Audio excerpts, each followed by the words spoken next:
I mean, as you're pointing out, mate, I mean, Gill, arguably, one of the most successful age group female athletes the UK has probably had. And to be perfectly honest with you, I think before she came to me, I think she was massively successful in age group rights.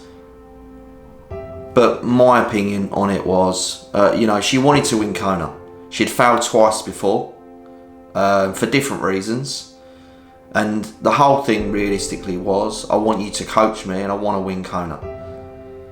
Now for me, my initial reaction to that was, the things that you've actually achieved along the way, from my point of view, are not good enough. I think you're an underachieving athlete.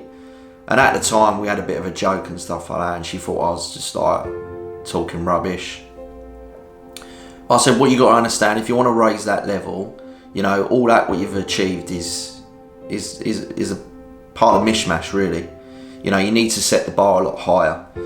So then we went on really from there to kind of work towards Kona and what we needed to do. And I basically pointed out to her and said to her that if you want to win Kona, we do it my way. We don't do it like you've done it before, we do it my way. And look, Gill's a headstrong athlete. I really enjoy coaching Gill, but she's not an easy person to coach. She's very determined, she's got a lot of ability, in terms of, age doesn't really matter when you're good enough, you're good enough. Age doesn't really come into it, but she's so determined in what she does. I wish a lot of my younger athletes would have that kind of style and determination. We won Outlaw. She won Outlaw. At the time she broke the course record, and it's kind of gone on from there. Now, for me, last year was probably her best year to win Kona. But as we know in previous interviews, a horse trod on her foot and crushed her foot. So that dream had kind of gone, and we worked all the year for Kona and stuff like that. So I always knew this year we was going to probably be up against it, to be perfectly honest with you, because all of a sudden the desire can drift away, and the plan, if you like, the A plan had kind of like been ripped up, and you need to start again. Gill picked her races, or should I say presented a few races to me, and I went with them. One of those was Lanzarote, the other one was Frankfurt, European champs. So the whole year, and I pointed out from very start, it's all about Kona.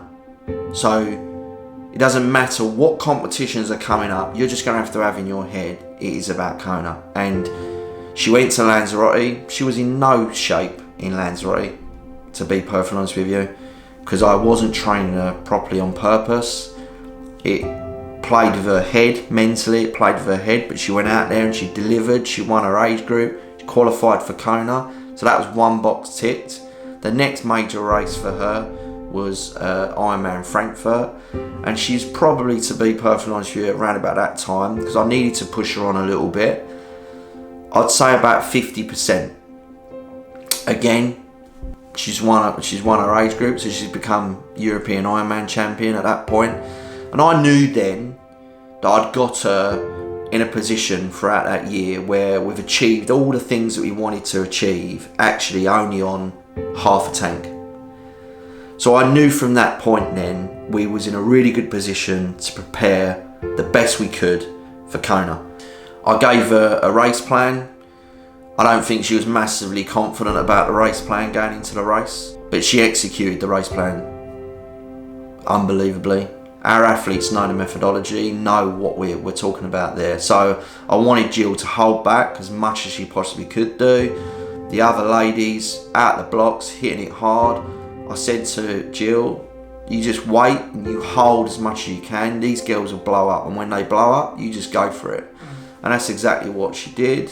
And then I think she must have oozed confidence from that in the race as well. And I think that she was first off the bike by, I think it was 7-minute gap in the end. And at that point, to be honest, it was hers to lose. I mean, she did. I think it was like half marathon. For a half marathon, she ran her first half marathon in the marathon. She ran really, really well, really strong, and I knew then no one was going to catch her, and I think she did as well. So yeah, the rest is history.